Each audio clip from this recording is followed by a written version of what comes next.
Horses out, we have lap of luxury. Past to begin down on the inside. Graceful Nonor moving up red in the Shoemaker. Next in line, John's Memory. Then followed by Crazy for You. And Patricia's Dream is the early trailer.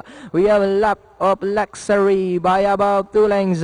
Red Indy racing wide on the outside, second, and in third. Moving up now is John's Memory. Graceful Nonor is racing in fourth. Shoemaker is down in fifth.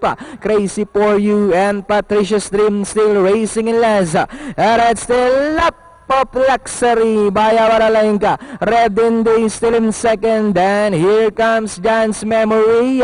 Now trying to get closer in third. Graceful Nonor in fourth, moving up. Shoemaker on the outside. Crazy for You and Patricia's Dream. And it's still up of luxury by about 6 lengths. And in second now is Shoemaker. And in third, moving up by the rail is Red Indy. Then comes John's Memory as they come down at the last 150. We have a lap of luxury. Now it strides away by about 8 lengths. Shoemaker in second, Red Indy last 100 meters. We have a lap of luxury by about 8 lengths of Shoemaker. And nearing the finish line, jockey Jesse Basilio Guse on lap of luxury. Second, Shoemaker. Red Indy. Crazy for You, Patricia's Dream.